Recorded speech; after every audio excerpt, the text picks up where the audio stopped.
Buenas tardes, excelentísimos e ilustrísimos señores académicos, señoras y señores. La Real Academia Canaria de Bellas Artes de San Miguel Arcángel se complace en continuar con la segunda fase del ciclo Jardines Históricos de Canarias, en la que intervendrá como ponente la arquitecta y vicepresidenta segunda de esta corporación, la doctora doña Flora Pescador Monagas. La ponencia versará sobre algunos jardines en la isla de Gran Canaria. Disertar sobre jardines supone, como indicábamos en la última ocasión, en gran medida mencionar el reencuentro del hombre con la creación. En todo jardín, el protagonismo lo asume la naturaleza, las aguas, las fuentes, los paseos, las esculturas, las figuras que con trazados y orden, obra de arquitectos y artistas, pretenden formar un perfecto y bello equilibrio. Así, algunos conocidos arquitectos nacionales, como Julio Cano Lasso, en Madrid, en su primera y conocida obra, Casa Estudio en la Florida, en el año 1955, incorpora una vivienda con maestría, una vivienda en el jardín, creando, como se ha afirmado, un equilibrio perfecto entre masa y aire. También un discípulo suyo, como Antonio Camuñas, miembro de la Real Academia de Bellas Artes de San Fernando y medalla de oro de arquitectura, relaciona en gran medida un numeroso número de obras con la arquitectura tradicional, con el entorno y la naturaleza, en el mismo sentido, Ignacio Mendaro. En esta ocasión vamos a tener la oportunidad de poder oír la conferencia de Flora Pescador y simplemente agradecerle a todos los asistentes mi agradecimiento por compartir esta nueva conferencia dentro de los Jardines Históricos de Canarias, organizadas por la Real Academia Canaria de Bellas Artes, y paso a ceder con sumo agrado la palabra a la doctora doña Flora Pescador Monagas. Bueno, Federico, ¿no? Muy bien, muchísimas gracias.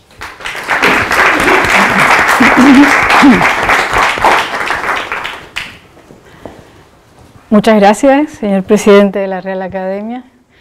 Es para mí un placer estar aquí. También le doy gracias a Federico García Barba por invitarme a dar una charla sobre jardines, un tema que me apasiona y que ya llevo muchos años en él, y que yo creo que hoy en día además está cada vez más interesando a la gente, cosa de lo que me alegro muchísimo. Los jardines que les voy a mostrar son jardines en Gran Canaria. Son históricos, digamos que alcanzan en el límite esa condición de histórico porque tienen 70 años, 80 años, no van más allá. En realidad la jardinería en las islas no es una jardinería que tengamos, no podemos presumir de un estilo propio, no podemos presumir de muchas cosas, pero sí de una serie de cualidades como es la vegetación endémica, como es los suelos, una geología especial, que al final dan unas características muy especiales. En el caso de los jardines que yo les he traído, son dos nada más, aunque espero, dos, pero muy grandes, espero no dilatarme demasiado y que ustedes me avisan si ven que me estoy pasando en el tiempo para cortarme. El primero de ellos es el Jardín Botánico Canario Vieri Clavijo, que lleva el nombre de un naturalista de aquí, de Tenerife, que es un jardín que se hace en los años 50 en Gran Canaria, gracias a un naturalista que trabajaba aquí en la Orotava, en el Jardín Botánico de la Orotava, que se llamaba Erik Sventenius, Ragnum Sventenius, que supongo que lo conocerán, que no era en absoluto un jardinero, que no era en absoluto un arquitecto, pero que tenía una formación humanista muy importante y que llegó a ser, yo creo que uno de los mejores jardines que tenemos en las islas, y ahora se los voy a presentar.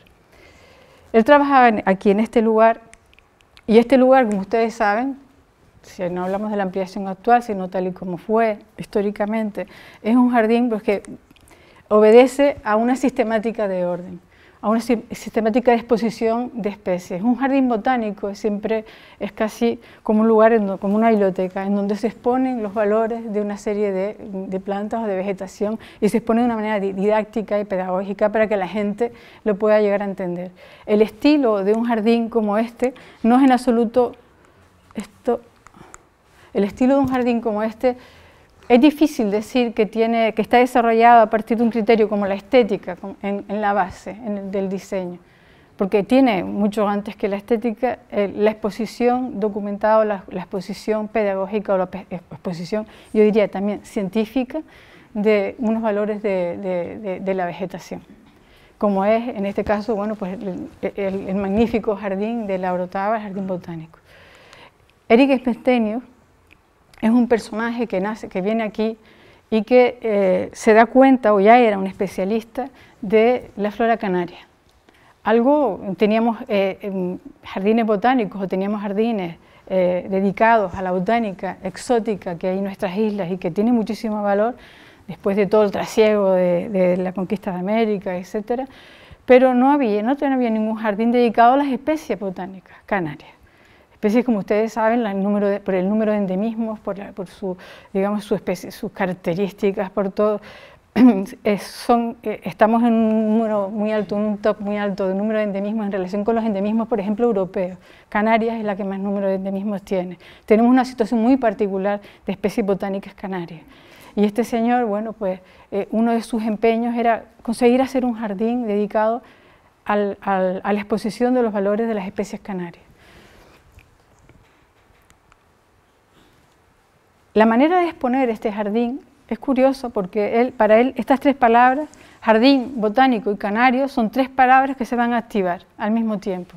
Antes les decía que si vemos las plantas de muchos jardines botánicos, la vemos que es la sistemática y el orden científico del Linneo el que prevalece. Pero sin embargo, el pensamiento de Sventenius es un pensamiento, digamos, más transversal. Él piensa que tiene que ser verdaderamente un jardín, con todas las condiciones que esto lleva, desde el punto de vista del arte, de la cultura. También tiene que ser un lugar de la ciencia, un lugar de exposición de valores científicos, pero también tiene que ser dedicado a Canarias.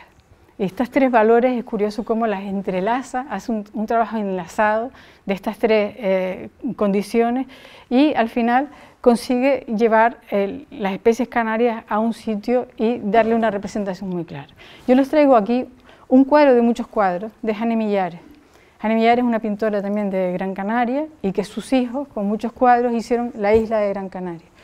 Y lo que quería demostrar un poco es este mosaico enorme de paisajes, este mosaico enorme de lugares, que podríamos hacer lo mismo con Tenerife y con muchas islas canarias. Las plantas canarias están asociadas a condiciones de cota, a condiciones de altura, a condiciones de clima, de orientación, a pisos basales.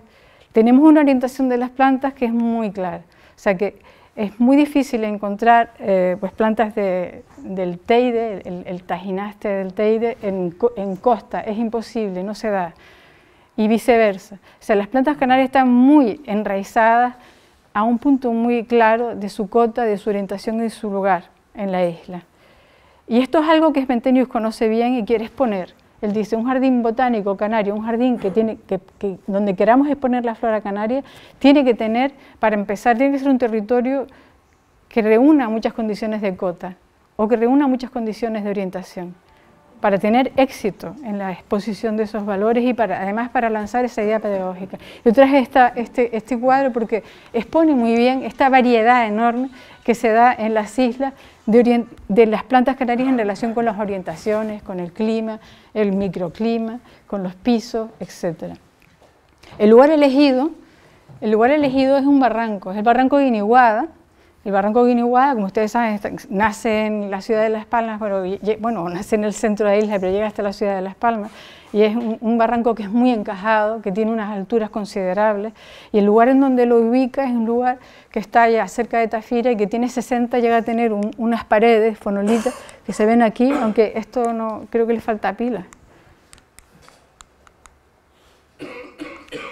de casi 60 metros de diferencia de cota. Esto de entrada ya le posibilitaba un cierto éxito en la exposición de los valores que quería transmitir de plantas canarias aquí, porque podía moverse con una gran diferencia de cota. Además, el propio barranco, al ser muy encajado, tiene unas condiciones muy especiales de humedad y de clima, un microclima muy especial que iba a hacer posible que muchas plantas que a lo mejor se tienen necesariamente que dar en otras cotas, como puede ser la laurisilva, se pudieran dar aquí. Es decir, que hay un pensamiento científico muy asociado al lugar y muy asociado a cómo hacer un jardín a lo largo de una pared o a lo largo de una situación de cota muy variable. Y este era un requisito básico para Esventenio. Aquí vemos cómo era el sitio antes de aparecer el jardín. Estamos en el fondo del barranco, prácticamente habían nada, 2 palmeras, eran suelos de cultivo en la parte llana y luego una enorme pared fonolítica de 60 metros de altura en donde él piensa que se podría alojar perfectamente una gran cantidad de la flora rupícola de las islas, que es donde está la mayor cantidad y variedad de plantas endémicas. Los planos que se hacen en aquel momento, claro, esto lo hace para el Cabildo de Gran Canaria y los encargados de hacer el proyecto, por así decir, del jardín, pues por una parte el ingeniero y por otra parte el arquitecto del Cabildo. Y es muy curioso, ahora van a ver cómo, de qué manera Esventenio va transformando estas ideas, digamos, de los ingenieros y los arquitectos y las va haciendo propias y las va pasando por su tamiz humanista, incluso por su cultura. Él es una persona que es sueco, es de Suecia y que tiene una cultura diferente a la nuestra y que tiene una formación en el gusto y en la estética realmente notable y que él va a ir transformando y va a ir convirtiendo este jardín en otra cosa. Así que en los primeros proyectos que se hace de jardín son los proyectos, digamos, oficiales realizados por los técnicos del Cabildo. Esto ya es una planta de Esventenio. Él es una persona acostumbrada a dibujar plantas, es una persona que tiene una cierta competencia en el dibujo, aunque, bueno, lógicamente no es un técnico especializado en hacer planos. Y sin embargo, esto ya es un plano de él. Yo en su día tuve la suerte hace ya muchos años, de meterme por el Cabildo para buscar los planos, para saber cómo se había hecho el Jardín Canario, porque realmente siempre me ha parecido que tiene muchos aciertos estéticos y que es un lugar muy bonito, pero nunca había visto los planos, nunca los había visto. Y mi sorpresa fue cuando me dijeron, mira, ese es el armario de Esventenio, y me dejaron revolver un poco en el armario de Esventenio y me encontré el jardín dibujado de 1000 maneras distintas, en distintos papeles. Este es un papel cuadriculado, no sé si se ve muy bien, papel cuadriculado. De repente me encuentro la planta o digamos el proyecto del suelo del jardín botánico, ya una cierta orden que él empieza a darle. Este, en cambio, es un proyecto, ya una imagen del proyecto técnico de Simón Benítez. Las puertas que en aquel momento, pues aquí está diseñando Simón Benítez para este jardín, ¿no? Con una especie de arco de triunfo, algunas para colocarlas en la parte baja del jardín. Y me voy encontrando dibujos de esto. La puerta del Jardín Canario tiene más patrón de dibujo. Y empiezo a encontrarme, no sé si algunos de ustedes, porque yo veo que somos todos un poco mayores, los papeles cores, que eran aquellos papeles que se ponían de carbón, que para hacer las copias en los papeles, en fin, esas cosas que han quedado absolutamente viejas, pues me encuentro dibujos a mano de Esventenio, empiezo a ver estos dibujos y me llama muchísimo la atención, porque es la Ceropegia fusca, el cardoncillo canario, dibujado obsesivamente. Él quiere trabajar con las plantas canarias, no solo situándolas en su cota, no solo haciendo un proyecto de paisaje, trabajando el barranco a partir de sus propias condiciones geomorfológicas, sino además utilizar la flora canaria de una manera estética, es decir, sacarle el partido como estética al dibujo de una planta y utilizarlo para otra cosa. Entonces, me empiezo a encontrar este tipo de dibujos de la Ceropegia en muchos papeles distintos, de distintos tamaños, es un proyecto realmente extraño.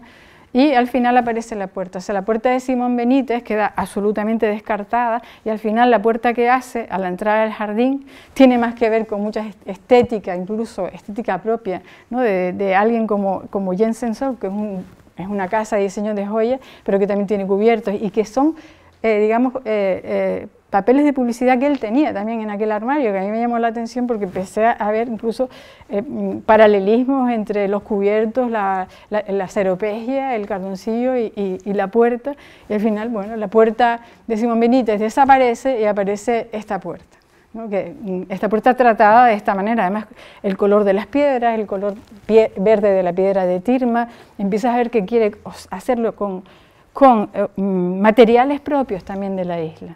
No quiere hacer algo artificial, quiere reinterpretar la idea de canario. ¿Qué puede ser un jardín canario y qué puede significar para él lo canario? Y no se va en absoluto a los tópicos, como estamos viendo. Está haciendo algo muy original y que realmente a mí siempre me ha parecido absolutamente original. Esto era el jardín de entrada aquí para situarnos, no va a esto, pero en la parte baja es la puerta, el que estábamos viendo ahora mismo, y si han ido alguna vez a Jardín Canario, por la parte de abajo hay una gran explanada que él pensaba que podía ser ahí el aparcamiento, un aparcamiento, pero que quedó al final muy bonito. Aquí se ven distintos escaques y parterres en donde va situando pues tajinaste, la salvia, va situando distintas especies canarias que tienen también por sí mismas un enorme valor estético y que son capaces de configurar con fuerza un espacio o la belleza de un espacio. Al final, ninguna de estas plantas se puso y decidió hacer una planta exclusivamente con la palmera canaria, para organizar el sistema de los aparcamientos. Pero nunca llegó a ser aparcamiento. Realmente cuando se termina la plaza y ven el efecto, desde la puerta ven este efecto con las palmeras canarias, como un gran salón de entrada al jardín, se decide dejarlo como plaza. Uno de los problemas que tiene ahora mismo Jardín Canario es que no tiene aparcamiento. Y tienen aparcamientos en la parte de arriba, pero en la parte de abajo es un tinglado enorme. O sea, todavía los coches la gente los deja en doble, 3 filas, es un lío, ¿no?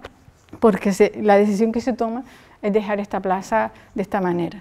Se le dedica a Matías Vega Guerra, realmente este presidente de Cabildo era presidente de Cabildo en los años 50, porque esto empieza en los años 50 del siglo pasado, y bueno, Matías Vega era una persona que estaba muy implicada en la naturalización de la isla, en repoblar, en jardines y tal. Es también un motor detrás de este trabajo del jardín.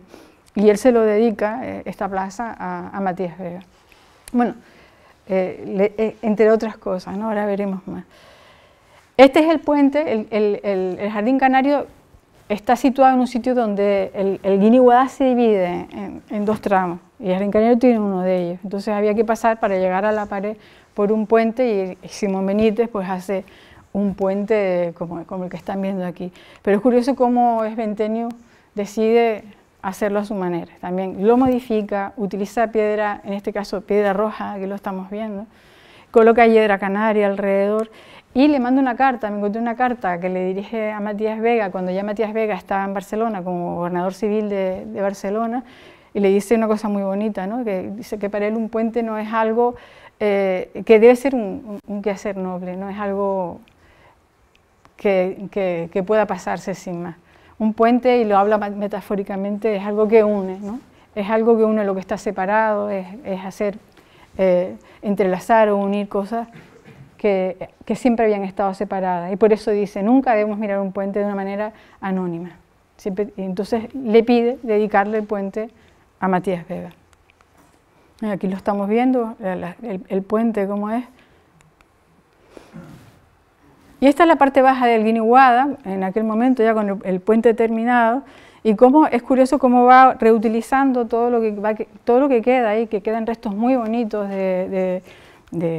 hoy diríamos patrimonio etnográfico, ¿no? del suelo agrícola que en aquel momento se va a dedicar a jardín, con los alpendres, un molino precioso que hay aquí ahora a la derecha, para hacer la parte baja del jardín. El orden que él plantea, frente a un orden sistemático de escaques, de presentación pedagógica de un jardín, el orden que él plantea es un orden paisajista.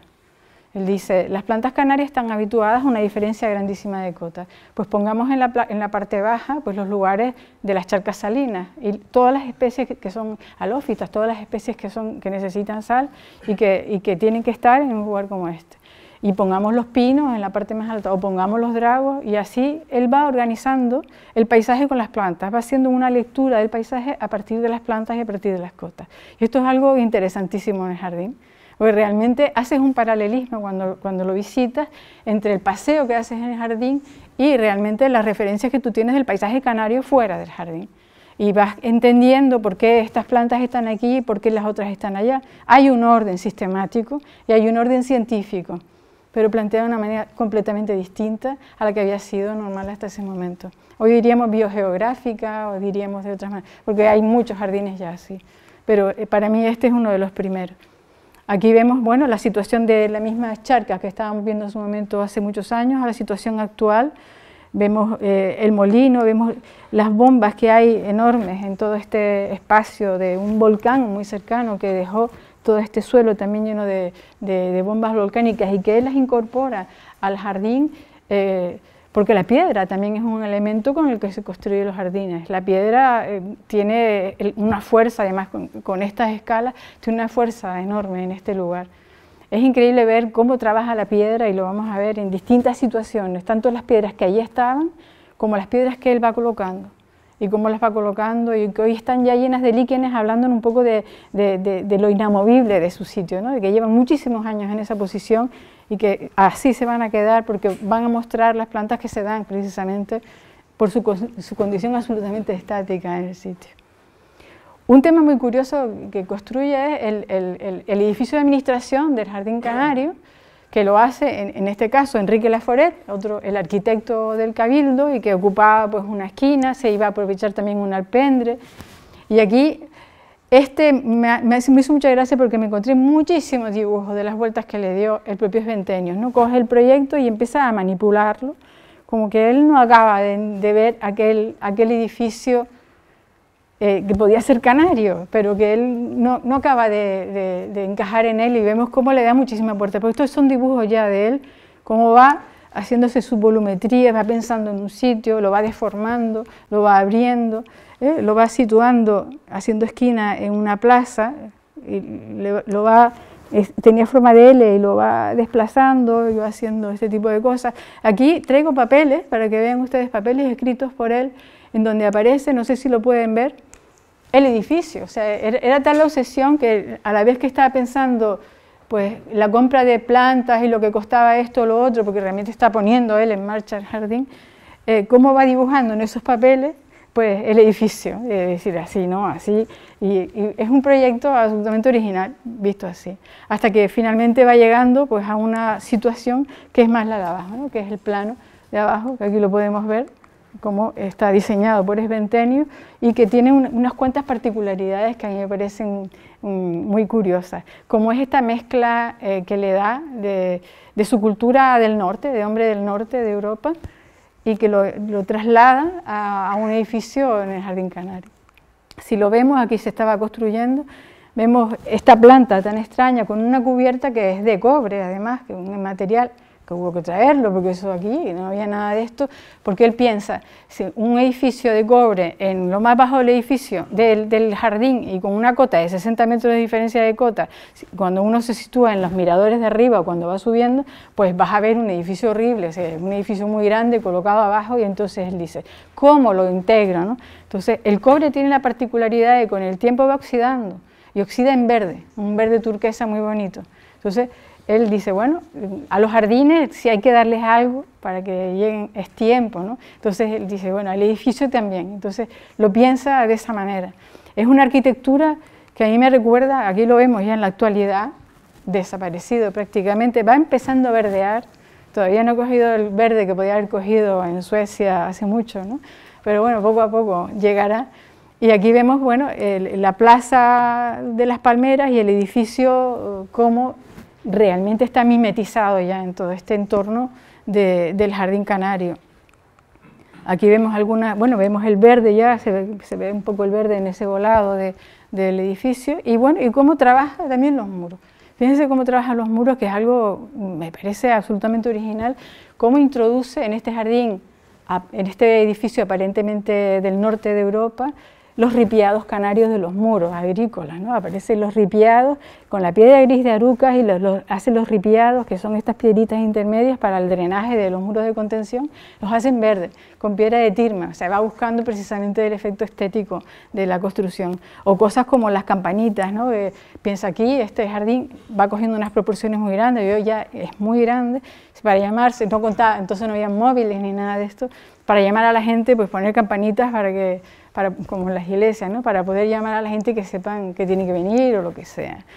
Aquí vemos, bueno, la estructura de los huecos de ventana, nada que ver con la arquitectura de aquí, que a mí me recuerda más a cosas de Alvar Aalto, como este de Murad Salo, que es un edificio de un arquitecto también de allí, y cómo tiene este espíritu de cómo el verde se traga una edificación que tiene además un cierto cromatismo, que llama la atención por el cromatismo fuerte en medio de un mar verde, y que hoy sucede algo parecido con este edificio.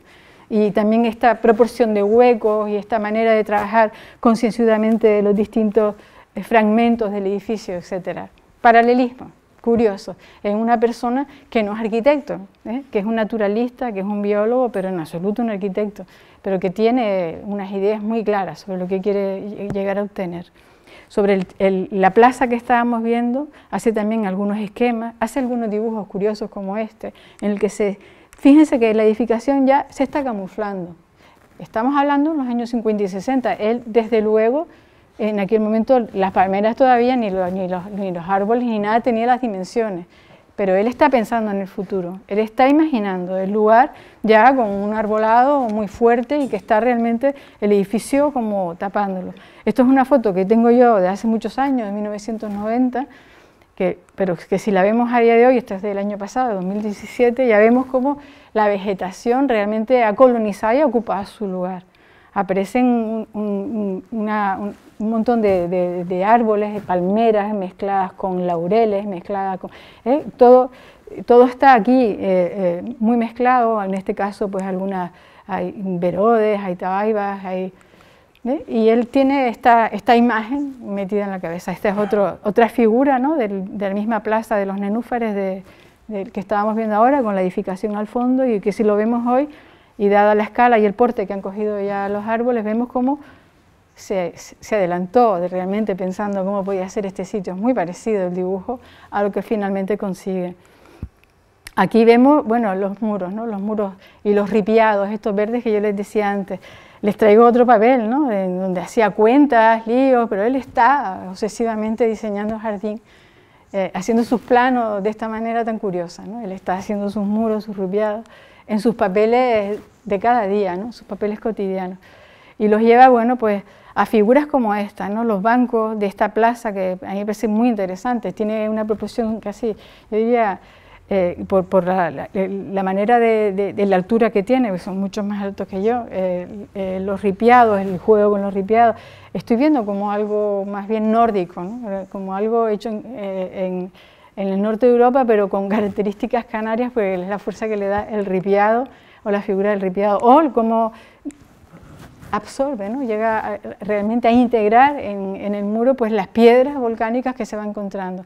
Este es un hombre de pie de obra, él hace el jardín realmente cada día, en sus papeles, pero también estando allí diciendo aquí plantamos esto, aquí plantamos lo otro, y lo va trabajando en directo, y va trabajando en directo pues diciendo no, esta piedra así no, entonces hágalo así, déjela aquí,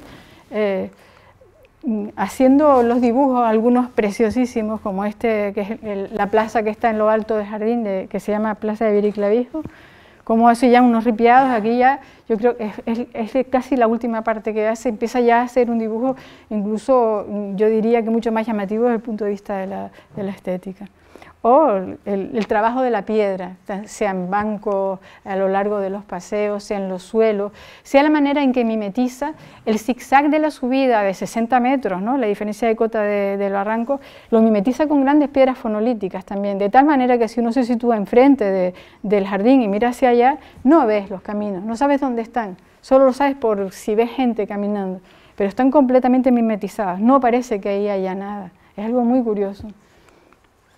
Esta sería la parte de arriba, hoy han hecho muchos disparates, aquí él había hecho un túnel precioso de cedros canarios, se entraba acá prácticamente en túnel, pero yo creo que los han cortado para que se vea la señal esta que han puesto ahí, de perros no y todo eso, y la verdad, un horror, ¿no? Esta se podría hacer de otra manera, pero ha sido sacrificando parte de la imagen fuerte que tenía con los viníperos esta entrada del jardín. Aquí había y vean también el cromatismo de las piedras, cómo la va modificando según a quién le va dedicando cada una de las partes del jardín. Esta se le dedica a Vieri-Clavijo. Había un muro antiguo, pensaba que podía ser un mirador desde ahí, pero llega un momento que lo piensa y se le queda pequeño, y aquí vemos en la sección que hace, en la exhibición hecha también a mano y de aquella manera, cómo lo traslada y realmente hace un espacio un poquito más grande. Incluso llega a dibujar la escultura de cómo podía ser, y Plácido Fleitas al final hizo algo parecido a lo que él estaba pensando para este sitio de Viera y Clavijo. Y lo rodea, bueno, aquí vemos dibujos, y es increíble cómo se parecen los dibujos a lo que al final hay, ¿no? La realidad que ahí hay. Y es un jardín o una plaza que él, además la rodea de una planta que se llama Vieraea laevigata, que es una planta dedicada a Viera y Clavijo, y que es esta que está aquí, la podemos ver ahí, y le hace todo un homenaje, ¿no? Le hace un homenaje precioso con plantas, y esto no está explicado en ningún sitio, es curioso porque es toda una historia, pero realmente nadie sabe cuando está allí que está viendo las plantas dedicadas a Viera y Clavijo, ni que es la margosa, ni quién lo hizo, porque faltan quizás muchos carteles y muchísimas explicaciones. A mí me parece que la presencia de los líquenes ahora mismo en el Jardín Canario es una presencia importante también. Hay muchos líquenes también que pertenecen a la flora endémica de las islas. Y cómo él deja que las piedras que van a estar siempre colocadas en ese lugar, las coloca muchas veces pues, en una orientación norte, en lugares en que sabe que aquello va a avanzar. En este caso, hace un bosque de laurisilva. Ustedes saben, la laurisilva se tiene que dar en el mar de nubes, ¿no? Tiene una cota realmente para que se prospere y tenga éxito, tiene que tener una cota ya importante, tiene que llegar al mar de nubes de las islas, aquellas islas que tienen mar de nubes, ¿no? Y que chocan contra las montañas. En este caso, gracias al microclima que yo les dije antes del Guiniguada, hay unas condiciones de humedad, porque yo he vivido justo enfrente, tiene unas condiciones de humedad y de rocío tremendo, es un barranco realmente húmedo, y él piensa que aquí se va a dar, y no está desde luego en el mar de nubes, no es la cota, pero sin embargo el éxito que ha tenido esta laurisilva es pequeñita, pero es una laurisilva que ahora ya la vamos a ver y realmente tiene ya un porte, todos los laureles impresionantes. A esta laurisilva boscosa y totalmente dejada como es la laurisilva, dejando que ella misma se multiplique, que tenga sus hijos y que vaya variando según va pasando el tiempo, le introduce este camino recto, ¿no? Le introduce un camino absolutamente rectilíneo hasta una excedra. Y es una excedra que él se la quiere dedicar a los sabios, que de alguna manera, a los botánicos, que de alguna manera alguna vez se ocuparon de las plantas canarias y dijeron algo de las plantas canarias. Pocos sabios, pero unos cuantos ya habían dicho algo. Entonces, bueno, aquí ven imágenes de la laurisilva cuando se está plantando, todos los años, en el año 1964, y como está hoy. Si la vemos hoy, es realmente un verdadero bosque, ¿no? Un verdadero bosque, la vemos como aquí está la tumba también de Sventenius. Él se muere en el año 1973, muy pronto, no ve terminada toda la primera parte del jardín, pero no ha visto las ampliaciones sucesivas. Se murió por un accidente de tráfico allí mismo, ¿no? En la misma puerta del jardín, lo que fue una pérdida tremenda y al final pues está aquí. Aquí podemos ver la laurisilva desde arriba, para que se hagan una idea de qué estamos hablando, desde la foto de antes con los árboles recién plantados. Aquí vemos una laurisilva absolutamente densa y cerrada, que prácticamente no entra la luz ahí. Y vemos, para que nos demos cuenta de la escala, yo esperé que pasaran unas personitas para que vieran un poco la escala de este sitio, la escala que ha cogido al final y con el tiempo. Las fuentes también estaban previstas de esta manera, ¿no? Laforet, Enrique Laforet, y cambian radicalmente al paso, cuando pasan, se tamizan por Sventenius y se convierten absolutamente en otra cosa. En este caso es un trabajo, a mí me parece finísimo, ¿no? Un trabajo realmente al que le dedicó mucho tiempo, buscó muchos artesanos locales, buscó fotos, lo que fuera de los botánicos a los que le quería dedicar esta excedra, se llama la Fuente de los Sabios, y los dibuja a partir de fotos y se los lleva pues, a gente o bien que trabaja la piedra o bien que trabaja el bronce para que al final les haga el relieve de la cara de cada uno de ellos. Él se los trabaja a mano y va haciendo pues, todos y cada uno al final de los distintos sabios y los va colocando de esta manera en esta fuente. Al final construye verdaderamente una excedra, la cierra también con fonolitas, con la piedra de este lugar del Guiniguada, Y trabaja también de una manera absolutamente precisa y yo creo que encantadora todo lo que es el relieve de la piedra, ¿no? Con plantas también, como vemos aquí, el relieve fabuloso de la piedra y que está trabajado además por artesanos locales que lo llegan a hacer y que llegan a hacer un trabajo absolutamente fino de construcción de esta exedra todos los chorros de bronce trabajados con distintas figuras.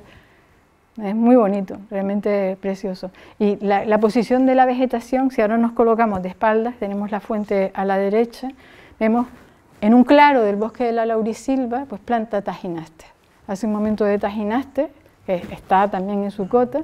Aquí lo vemos sin florecer, pero aquí una foto que tenía un poco más antigua, completamente florecido, es uno de los equium.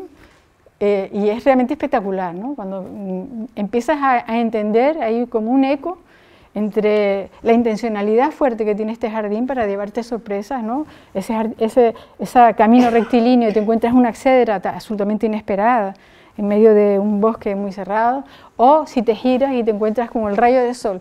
La idea del paraíso, de la gente del norte, muchas veces es cuando el bosque se abre y deja entrar el sol, y ahí entonces es cuando aparece la flor, que sería muy distinto de la idea que podemos tener en el sur, que lo que necesitamos es todo lo contrario, sombra, ¿no? Y pensamos que es como inverso. Él hace un momento del norte, él se abre el bosque y aparece la floración.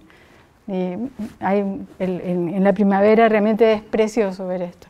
Los caminos, como les dije antes, los trabaja mimetizándolos completamente en el sitio. Va, como decía Jaime Osanahan, que creo que está en esa foto, va echando la burra por delante. O sea, por donde va el burro, ahí abría el camino.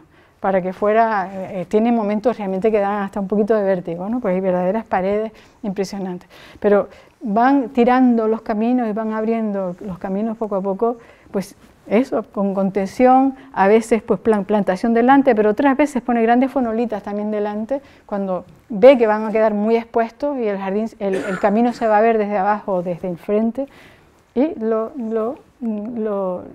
cierra. Mira aquí, por ejemplo, lo cierra, por dentro lo podemos ver como si fuera un muro normal, pero por otro lado está la gran piedra tapando completamente y disimulando el camino.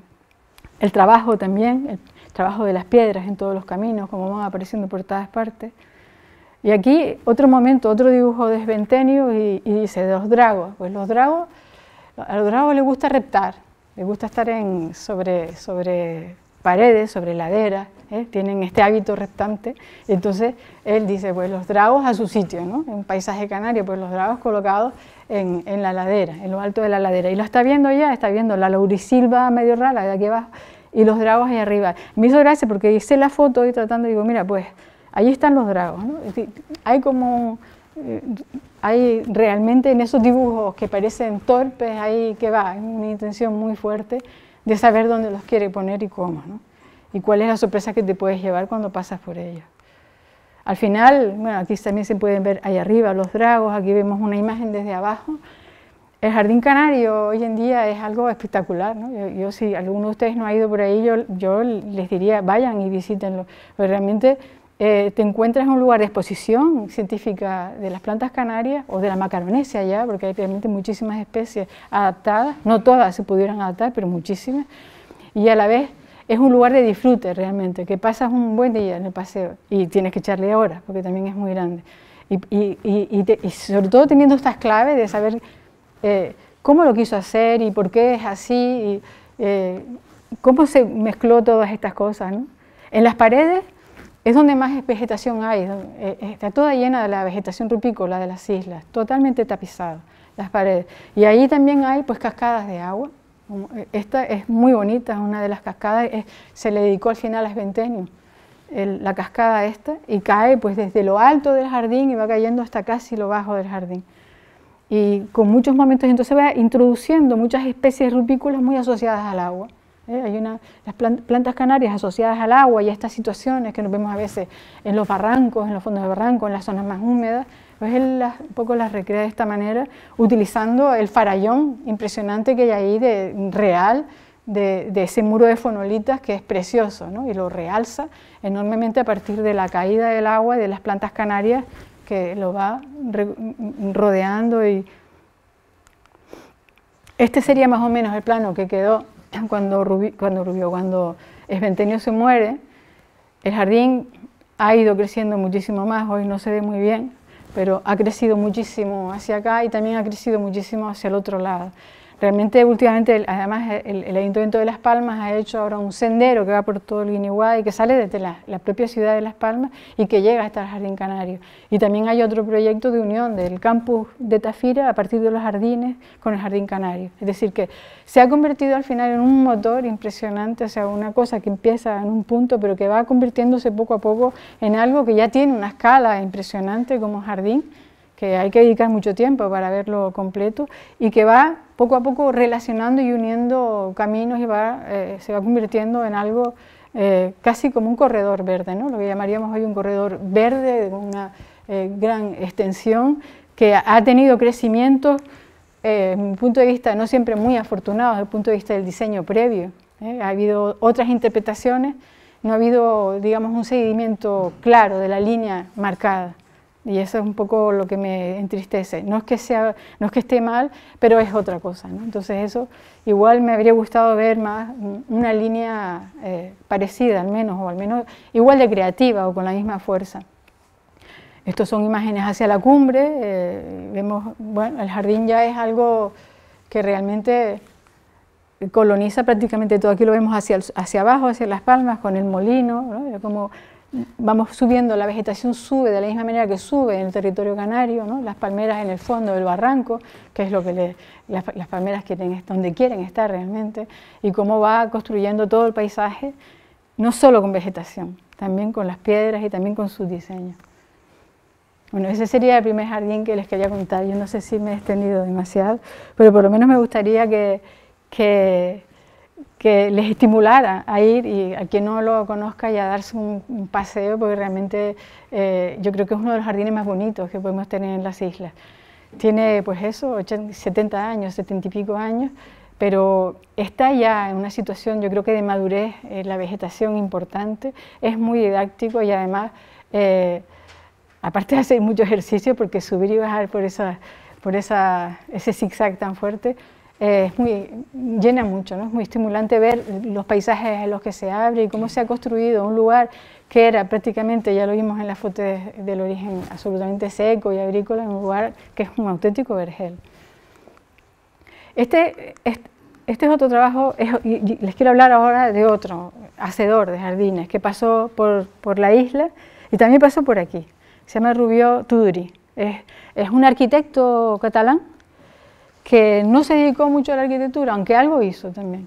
Pero este hombre fue discípulo de Jean-Claude Nicolas Forestier, que era realmente un botánico y un jardinero francés, que en su día hizo los jardines en Montjuïc, cuando la Exposición Universal, que también hizo los jardines de María Luisa en Sevilla. O sea, es alguien que pasó también por Sudamérica, pasó por Gran Canaria, es un personaje importante de finales del siglo XIX, principio del XX, y que Rubió tuvo la suerte de ser su discípulo. Él, cuando acaba la carrera de arquitectura, pues el padre le pone discípulo de Forestier, porque estaba por allí, y Forestier, siendo arquitecto, pues acabó convertido en algo extraño, ¿no? Arquitecto, pero también paisajista. Entonces, muchas de las cosas que hace Rubió pues, tienen muchísimo interés, porque él mismo vemos cómo va a evolucionar. Él, pues, al final de la Guerra Civil o durante la Guerra Civil tuvo que emigrar, tuvo que irse, era independentista. Él llega a firmar la liberación de Cataluña, no sé qué, fue una persona realmente curiosa, pero con muchísimas inquietudes de todo tipo. Y le pasó que, siendo como era el jefe de los espacios libres de la ciudad de Barcelona, llega a hacer muchísimos proyectos antes de la guerra de corredores verdes, llegó a hacer un cinturón verde para la ciudad de Barcelona. Muchas de las ideas de Rubió están todavía, se están realizando en la actualidad, e hizo a la vez muchos jardines en Cataluña. Él realmente no era catalán, él era de Menorca, era de Baleares, pero trabajó prácticamente toda su vida profesional en Barcelona y posteriormente, bueno, cuando termina la guerra, no puede volver a España y llega como llegan muchos otros, digamos, conocidos, como puede ser Suazo, conocidos arquitectos con ideas políticas que entonces no podían llegar directamente a Madrid o a Barcelona, y llegó por las islas, ¿no? Llegan por las islas y aquí, bueno, pues van haciendo cosas. De tal manera que, bueno, que Rubió llegó a hacer pues todo esto en Gran Canaria, llegó a hacer un montón de obras de jardinería, alguna de arquitectura, pero casi todo jardines. O sea, se aprovechó que estuviera Rubió por aquí para que trabajara en cosas de estas, ¿no? En jardines. A mí lo que más me... Bueno, y también era un explorador, era novelista, hizo obras de teatro, era un personaje curioso. Era noucentista, tenía una cultura más del siglo XIX, era una persona que también le gustaban muchísimo las aventuras. Se cruzó el desierto del Sáhara en los años 20 y 30 por varias veces con una camioneta. Realmente que debía ser algo impresionante poder hacer eso en aquellos años, y él lo hace y lo cuenta en libros que yo le he leído y es impresionante, ¿no? Cómo se puede cruzar el desierto del Sáhara. Y también escribe sobre jardines, realmente también un teórico del jardín. Él nace digamos, su inquietud nace con Forestier y habla mucho al principio de los jardines. Forestier era más un teórico de los jardines hispano-árabes y tenía más esta línea. Y vemos cómo Rubió poco a poco lo va haciendo mediterráneo, ¿no? Él se lo va llevando más hacia el Mediterráneo y ya no es tanto hispano-árabe como otra cosa que él llega a nombrar o a denominar jardín latino, ¿no? El jardín latino, entonces lo mezcla con Italia y con otros, y se mueve más, digamos, en otras claves desde el punto de vista de los jardines.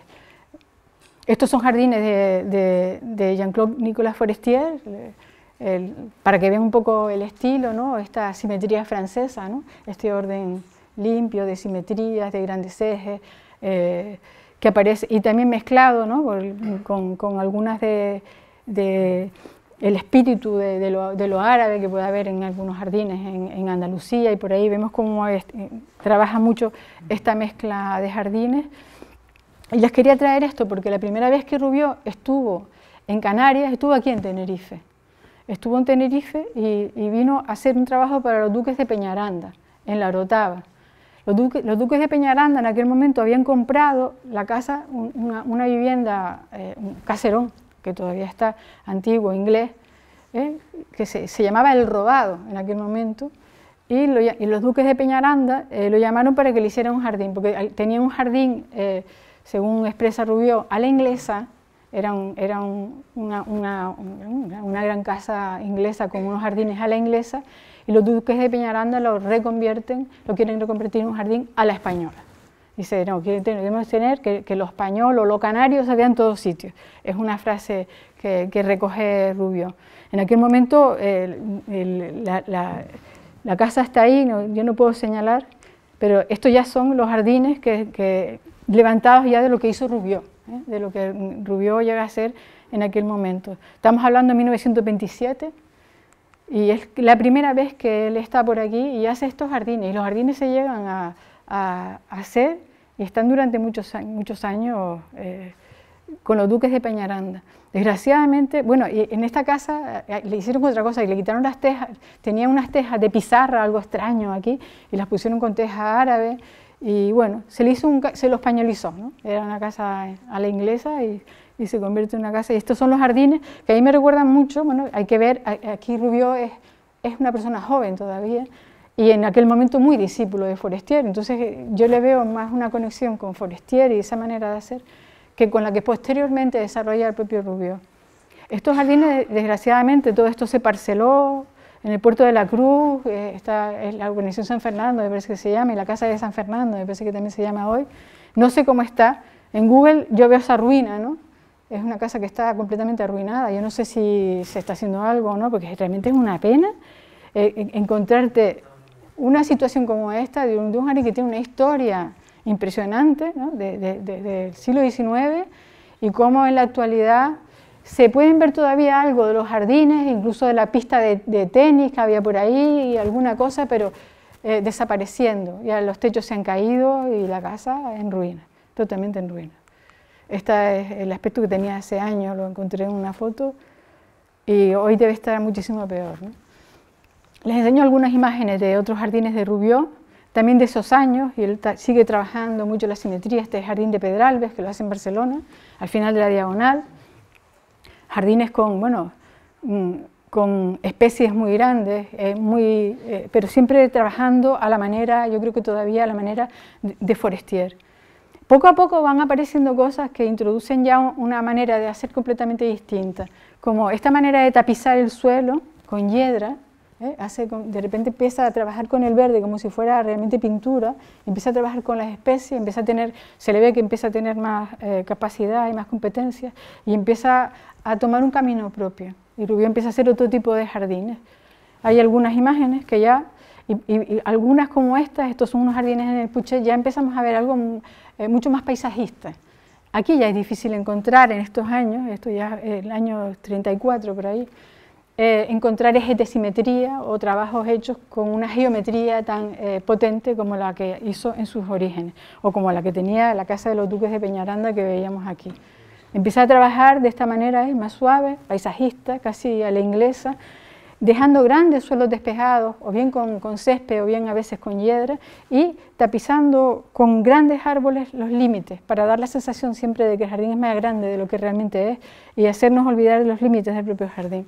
Y empiezas a ver una serie de trabajos hechos de este tipo. Esta es la plaza de Francesc Macià, en plena Diagonal. La traigo porque él hace la plaza llamada de la Victoria en su día, hoy la Plaza de España en Las Palmas, y que tuvo un tratamiento similar, y es una planta muy parecida. Lo curioso además aquí es que tiene una pieza de agua ahí en el centro, por si no lo sabían, y es la isla de Menorca. Exactamente.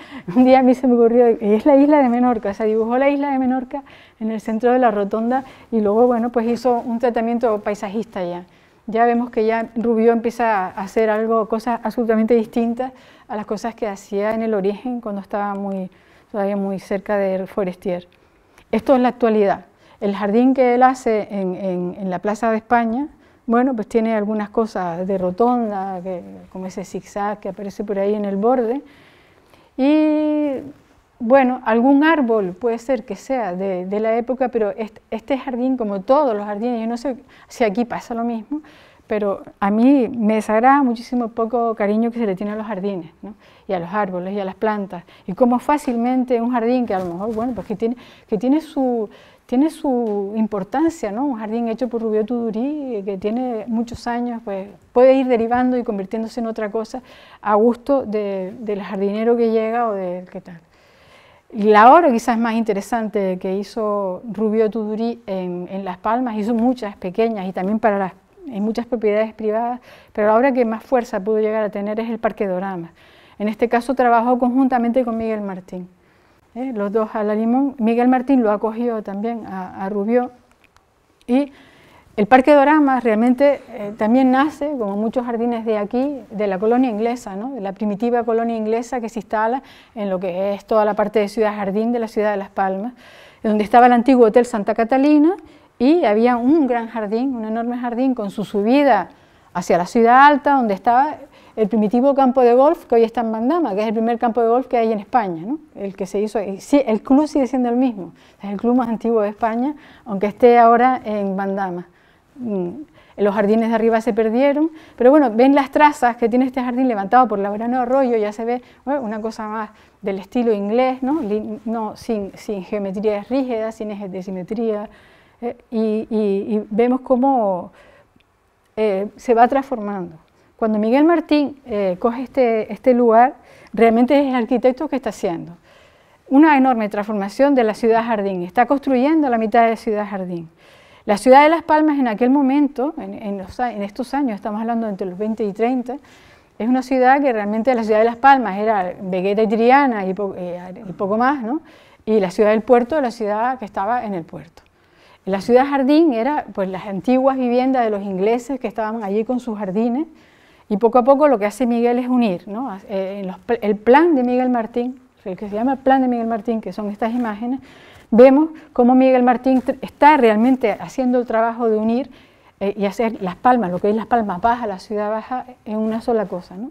convertir Las Palmas en una sola ciudad. Y a mí me hace gracia porque en muchos de los proyectos, en muchos de los planos de Miguel de este momento, siempre me fijo en el Parque Doramas, ¿no? ¿Qué estaba pasando ahí? Que estaba el antiguo Hotel Santa Catalina, esas rampas de subida, y como no les puedo señalar, pero si pueden ver cómo borra cosas, porque les agrada la idea de tener que cruzar el parque longitudinalmente y romper la idea de transversalidad verde que tenía ese parque. Y entonces ves cómo duda muchísimo y hace todos esos giros y hace esos borrados y está constantemente en una obsesión de que el parque se mantuviera en su completa escala, ¿no? Tal y como era. Aquí vemos el eje, ¿no?, del Parque Doramas y cómo está salvando ese eje. Muchas de las ideas que Miguel hace en esos años, además cuando todo esto se pone en marcha, vienen de Néstor Martín, de su hermano, que ya pensaba en una ciudad baja, unida. Vemos aquí una ciudad pues con cruceros, con las palmeras que subían hasta arriba, esta mezcla de una ciudad mucho más verde de la que a lo mejor hoy es, y cómo, aquí no se ve muy bien, y cómo va induciendo algún tipo de pensamiento. Esto es un levantamiento de un jardín, de una transformación del jardín de Doramas que yo creo que es Néstor el que lo plantea, porque llega a describir un lugar dedicado a la artesanía canaria, un lugar dedicado a los deportes, hace toda una descripción de en qué se podía convertir el Parque Doramas. Era como muy dedicado a los turistas, ya empezaba a hablar de los posibles turistas, estamos hablando de los años 30 también, él se muere en 1938, o sea que empieza a lanzar muchas ideas sobre este lugar. Este lugar, desde que es abandonado después de la guerra del 14, desaparece prácticamente los ingleses y hasta 1950 realmente no se empieza a hacer lo que es el actual Parque Doramas. Los jardines primitivos desapareciendo, aunque muchísimos de los árboles, yo siempre pienso en la venganza de los árboles se quedan muchas veces. Muchos de los árboles que tienen una buena parte de esos jardines ya tienen esos años, ¿no? Son de aquel momento, aunque posteriormente se transformaron. Aquí vemos los dibujos de Miguel, cómo está con esta obsesión transversal y no llega a dibujar el Paseo de Chile, no llega a dibujar Pío XII, solo deja a León y Castillo y no llega a dibujar nunca, porque realmente no hay ningún plano que lo dibuje, el Paseo de Chile, aunque realmente al final el Paseo de Chile se hace como paseo según idea de él. Él pensaba que tenía que ser un paseo. Es algo que todavía hoy se podría hacer, porque no tiene muchos coches. Paseo, pero para pasear o para ir en bicicleta, pero no para coches, ¿no? Y de hecho lo jardinan mucho con palmeras, etcétera, es decir, que fuera como una especie de cruz, ¿no? El Paseo de Chile y el Parque Doramas. Y ahora les cuento la historia del monumento a León y Castillo, que es una escultura de Mariano Benlliure que le dedica a León y Castillo. Y estaba colocado pues en la calle León y Castillo, y lo habían puesto ahí. Y es curioso, porque Miguel lo dibuja, esto está sacado de los archivos de Miguel, cómo dibuja el monumento de Benlliure a León y Castillo, porque estaba pensando en algo muy especial, ¿no? Está situado, no sé si lo ven aquí, ahí, estaba situado ahí, este es el Hotel Santa Catalina, aquí ya se estaba haciendo pueblo canario, según las ideas de Néstor, y él decide hacer esto, quitar el monumento a León y Castillo donde estaba y ponerlo justo al otro lado del Paseo de Chile. ¿Qué está pensando? Darle una escala muy superior. En el momento que hace esta, parece una tontería, ¿no? Coges una escultura que está en un sitio y la pones en el otro lado e inmediatamente le das una escala que está empezando a perder el jardín porque está siendo atravesado por vías que están uniendo la ciudad, ¿no? Entonces, este simple movimiento es curioso cómo lo hace y él está pensando precisamente en el fondo del jardín, como una exedra también. Es algo parecido a lo de Sventenio. Un eje rectilíneo y la exedra colocada aquí con el monumento, que se lo coge y lo desplaza y le coloca toda una exedra detrás con 7 paños. Él piensa que se pueden poner los escudos de cada isla y hacer una cosa un poco más ambiciosa y darle un final al jardín por aquí. Al final se hace, aquí vemos la exedra, vemos la escultura como es de otro cromatismo, es otro material, como lo coloca ahí y él le hace todo este fondo de muros de piedra hasta la parte alta de él. Y le da una dimensión, es decir, uno se coloca detrás de la cabeza de León y Castillo y mira, claro, León y Castillo fue el ministro que ayudó para que su hermano construyera, porque son Juan León y Castillo y Fernando León y Castillo. los que finalmente construyeron el puerto de Las Palmas, gracias también a la ayuda de los ingleses. Entonces, es todo un homenaje de cómo esta figura de bronce está mirando para su obra realmente, y lo coloca en una posición ya dominante sobre el paisaje, y a la vez que trabaja esta transversalidad de la ciudad, que realmente no llega a tener la potencia que él hubiera deseado tener alguna vez, porque todos entendemos el Parque de Granma como fragmentado. Las ideas de Néstor Martín, lógicamente, como este cuadro que hace para el Museo para el Pueblo Canario, que entonces no estaba, es una propuesta de Néstor, se la construye Miguel, un homenaje al hermano prácticamente. Miguel es una persona que los arquitectos que están aquí saben que es un muy buen arquitecto, además de obra racionalista, moderna. Tiene prácticamente todo lo que tiene es de muchísima calidad, salvo algunas cosas regionalistas, ¿no? Y muchas veces las hace en homenaje al hermano, como es esto del pueblo canario. Pues, es curioso, ¿no?, que Miguel Martín, alguien que ves que era una persona que le gustaba lo que le gustaba, hace algo completamente distinto. También la ampliación, o digamos el Hotel Santa Catalina ya en los años 50 estaba prácticamente desaparecido, hace toda una reconstrucción utilizando la misma traza que tenía el antiguo hotel, lo levanta y lo hace con esa visión más canaria inglesa, tiene una mezcla. Yo creo que es sabia, a pesar del estilo, es una mezcla sabia de unión, y además que trabajó con muchísimos artesanos también. La calidad que tienen pues las maderas, la calidad que tienen las pinturas, la calidad que tienen los suelos. Vemos como realmente es un hotel como trabajado en una época o de una manera distinta a como trabajaba Miguel, pero sin embargo de grandísima calidad.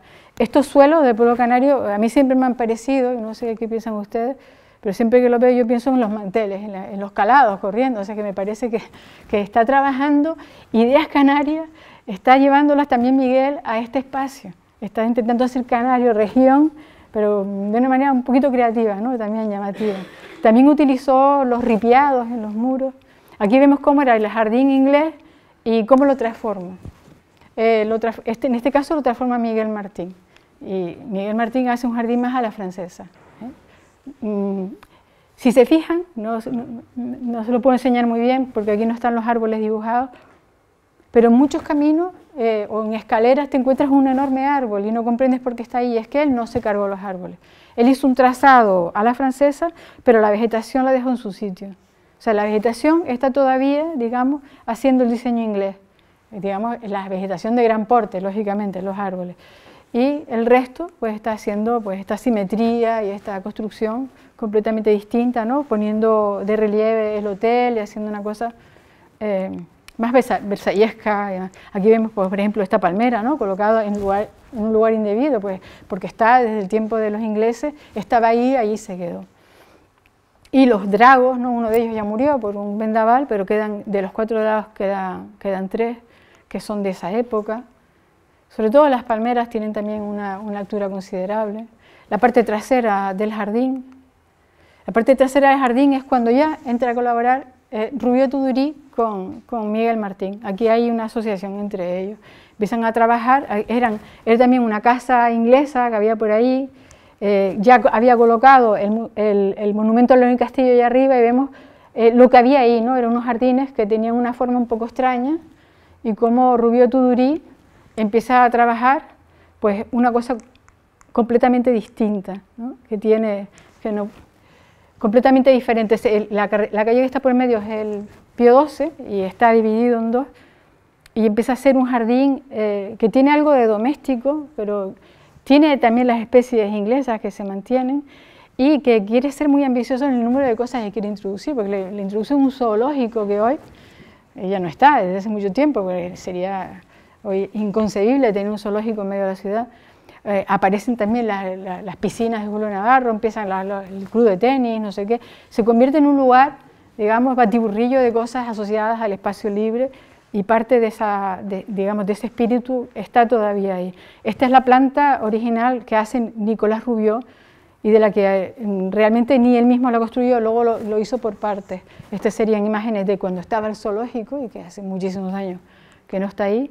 y estas son imágenes actuales, que bueno, esta era una antigua pieza de agua de la agricultura inmensa, un aljibe enorme, que hoy está convertido en una pieza de agua grandísima. Y de las pocas cosas que quedan de Rubió, que vemos unas jacarandas y los jardines detrás de la iglesia, que siguen siendo iguales a como eran los jardines detrás de la iglesia, es decir, que estos jardines están hechos como de distintos, como si fueran un puzzle de distintos trozos de jardines de distintas personas y de distintos estilos. Esto es lo que hace Rubió, esto sí que lo llega a dibujar muy bien y lo llega a hacer, y es también la escalera de bajada desde Pío XII a los jardines. Entonces le da una continuidad de esta manera, haciendo pues una pieza de agua ahí, haciendo una gruta. Él aquí ejercita esa teoría sobre el jardín latino, ¿no? Y necesita de las grutas, y necesita del simbolismo de las grutas y del agua asociada. Y aquí nos deja un testimonio que todavía está, afortunadamente, ¿no? Esto está ahí, está el muro, están las escaleras a los lados, está esa fuente.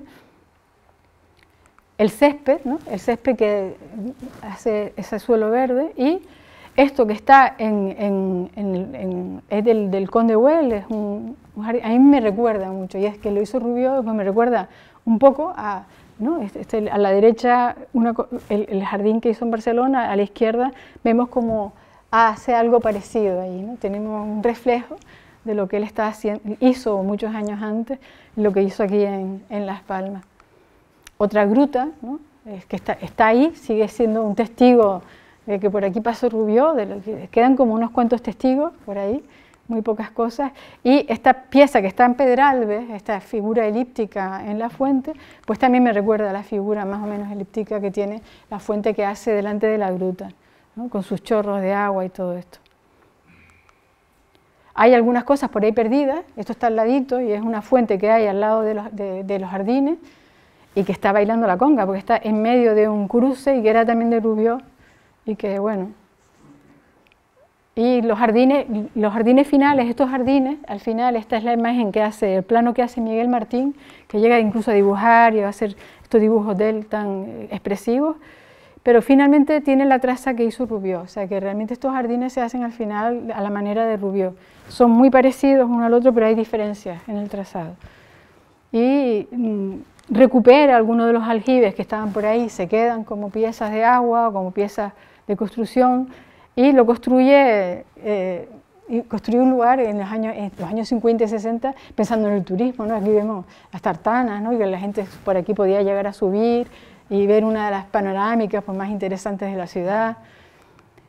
Está construido además a la manera que yo les dije antes, el gran césped verde sin más, prácticamente sin más. Aquí hoy hay una fuente que se introdujo mucho más tarde por Spínola, años después, no tiene nada que ver con Rubió, y los árboles siempre en los límites hay grevilleas, hay ficus, laureles de todo tipo, y hace que realmente no veas al final los límites del jardín y te parezca también mayor de lo que realmente es. Aquí vemos algunas de las figuras mirando desde abajo para arriba, y estos son los únicos jardines que hay en España, porque ni siquiera los tiene en Barcelona con todo lo que hizo, que se llaman Rubió, son los jardines Rubió, se quedó con su nombre. Y bueno, y estas son las vistas que se consiguen desde estos jardines. Finalmente Rubió también hizo las subidas a la ladera, a donde está hoy Altavista o la iglesia coreana, y con el zigzag, y ya hizo una cosa como mucho más rupestre, ¿no? Con plantas no canarias, porque tienen muchas palmeras, ahí las pueden ver guasintonias y cosas de otro tipo, y hace como una subida casi ritual arriba, hoy muy poco utilizada, pero en parte aquella idea de la transversalidad de un jardín la está construyendo la vegetación. Es increíble porque cuando lo miras desde arriba ves como ese eje verde está, aunque esté dividido por unos y otras, por la calle de Pío XII, por otras calles.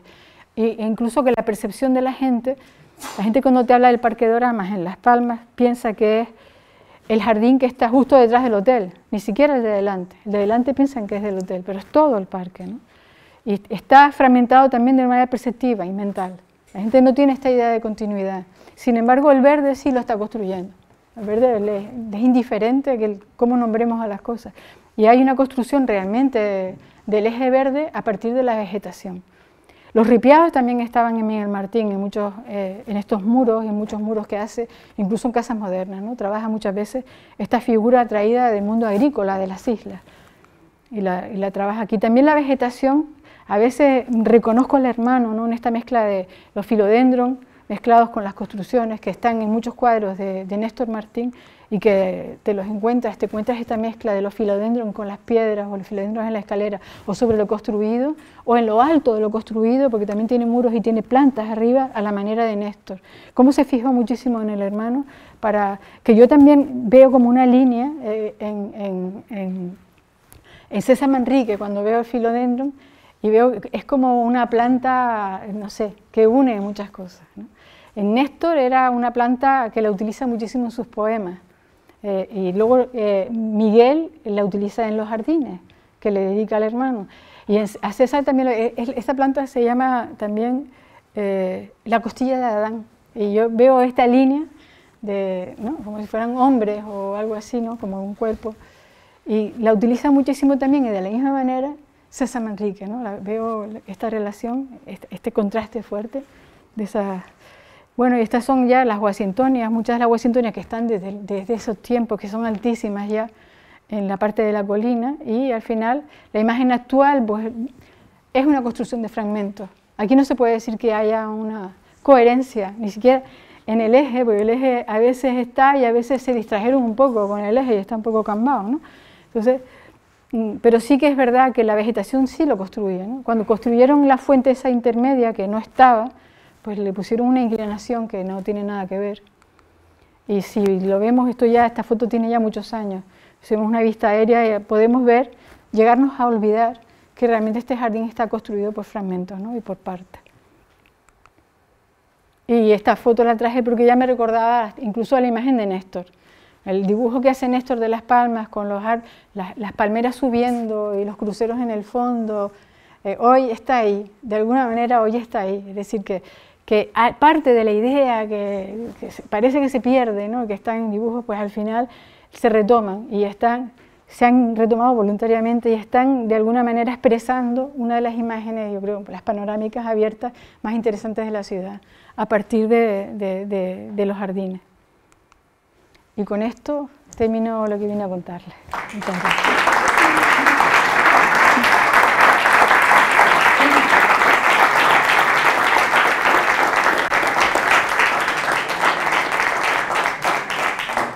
Quería agradecerle a Fara su magnífica intervención, que nos ha explicado estas obras emblemáticas de Gran Canaria, de las Palmas de Gran Canaria, y aprovecho para, pues si alguien tiene alguna pregunta que hacer, y si no, comunicarles que seguimos el lunes que viene con la intervención de Arnoldo Santos, que nos va a explicar ya en más detalle las plantas que usamos aquí. Si alguien tiene alguna pregunta. Bueno, solo una. Sí, por supuesto. Una sugerencia.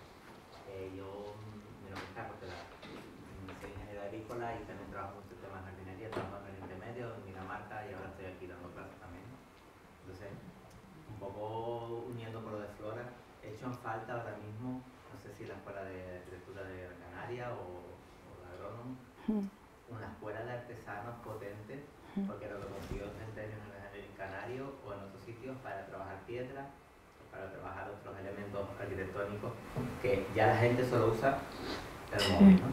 Entonces no estamos acostumbrados a usar las manos, los oficios artesanos se están perdiendo.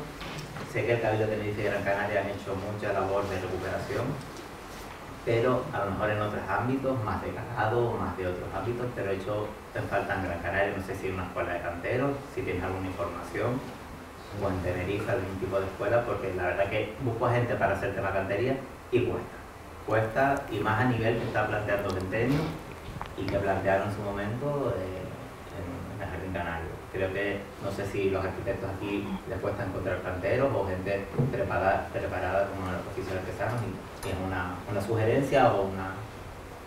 Es una buena sugerencia, es verdad. Es que es una evidencia, está pasando, ¿no? Hoy no encuentras canteros que te puedan hacer este tipo de cosas, y exquisitas, ¿no? Y además trabajadas de esa manera impecable. No es fácil, ¿no? Y tienes que encontrarte gente... Si encuentras de repente una joya y ya no la abandonas, y dices, no, con este. Pero es muy difícil, es muy difícil. Y sí, quizás ahí habría que hacer un esfuerzo grande de formación y todos ganaríamos. Sí. Porque la verdad que a lo mejor no tiene la parte pedagógica de enseñar a la gente, pero sí. con la escuela de agraria o con la escuela de arquitectura, que le den la parte pedagógica para que no se pierda, ¿no? Porque creo que con el tiempo se va a perder todo. Sí.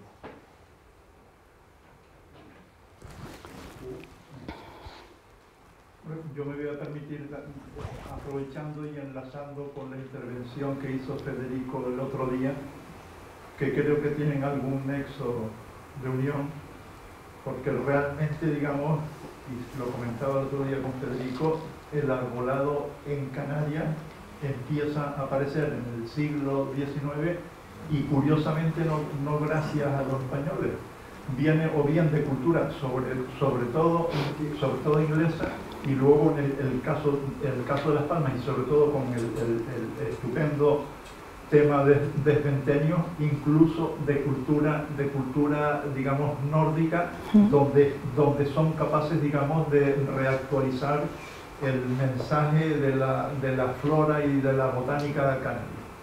Curioso porque digamos, en los ejemplos que ponía Federico el otro día, tanto el caso de la ciudad jardín de Las Palmas como el equivalente de la ciudad jardín en Santa Cruz de Tenerife, que es el barrio de los hoteles, se construye por primera vez introduciendo la flora que en siglos anteriores no había existido en absoluto. Y en el caso además de Tenerife, el grueso, curiosamente, o buena parte de la flora introducida está en el espacio privado, no en el espacio público. Sí. Si tú le quitas a Santa Cruz de Tenerife, incluso hoy en día, con todo lo que se ha perdido, la flora privada, el espacio sería radicalmente distinto. Y bueno, en ese sentido, digamos, entender que a quien le debemos, por cierto, en la introducción de la cultura, es a los ingleses. Yo creo que le hacemos un gran favor a la cultura de la ciudad jardín, que es con la cual arranca pues, el tema central de la ciudad, digamos, burguesa de Santa Cruz, que introduce la vegetación, o el caso, digamos, arquetípico de Las Palmas de Gran Canaria, donde se ve todo ese gran esfuerzo. En ese sentido, digamos, acabo diciendo que a quien se lo tenemos que agradecer a los señores ingleses, que curiosamente todavía existen en el puerto de la Cruz. En el puerto de la Cruz hay una cosa tan curiosa ligada a la cultura inglesa, que incluso deberíamos, por cierto, proteger patrimonialmente, es que todavía sobrevive una cultura inglesa que incluso tiene su iglesia, hace sus ritos anglófilos y mantiene, digamos, la tradición que todavía sobrevive del puerto de la Cruz, que son los ingleses, que son realmente a quien debemos de agradecer la introducción de la flora en Canarias, de la cual seguro que Arnoldo nos la dará la semana que viene otra lectura mejor. Estoy totalmente de acuerdo. Pienso que sí, que los ingleses cada vez que se desplazan, pues yo los he visto, esto lo he visto en Singapur, o lo encuentro en muchas partes del mundo, cada vez que se desplazan su mundo y su cultura, una manera de hacer. Y además no se mezclan, ellos hacen su mundo, lo construyen a imagen y semejanza de lo que ellos tienen, de su manera de construir. Y eso lo ves en Las Palmas, es clarísimo, ¿no? Y lo ves. Y yo empecé diciendo que la cultura del jardín en Canarias realmente no existía. No existía. No, a lo mejor tampoco habíamos llegado tanto, ¿no? No existía. Existió gracias a gente que viene de fuera y te dice, mira, es que para mí árboles o árbol no es exactamente jardín. La cultura del jardín ya es algo más. Estamos hablando de un arte, una manera de construir, de un estilo, de algo que lleva asociado detrás un montón de cosas. Y todas estas herramientas te las da una cultura que lo ha trabajado durante siglos, como es la inglesa. Si hubieran venido los franceses, pues tendríamos jardines franceses. Pero para mí no existía la cultura del jardín. A lo mejor existía la cultura de la palmerita delante de la casa. En muchos sitios, en muchas islas ves la palmerita en el patio, 4 cosas, ¿no? Pero un jardín, algo que se llame jardín, es difícil. Cuando Nelson viene aquí a dar el golpe, que es 1797, a punto ya de entrar en el siglo XIX, se quedan asombrados porque es un 25 de julio con un sol que raja las piedras y que no había, dicen las crónicas, que no había ningún árbol donde guarecerse a la sombra en un 25 de agosto, de julio. Por eso perdí. Yo, sin embargo, creo que Arnoldo nos va a contar otra versión. Porque desde que llegaron aquí los primeros colonos trajeron con ellos multitud de plantas. Y la forma de entender la incorporación al pequeño jardín que podía haber existido en los terreros, para empezar. La casa terrera al lado tenía un jardín. Y es una propuesta que viene incluso de los portugueses del siglo XVI. Esto, que fueron los ingleses, yo diciendo, que establecieron, digamos, una cultura culta de tratamiento del espacio exterior. Bueno, pues el otro día intenté explicar los jardines de Franchi. Esto ya tenían incorporada flora local, drago y palmera canaria, junto con algunas plantaciones a la manera que hacían los italianos, escalonadas.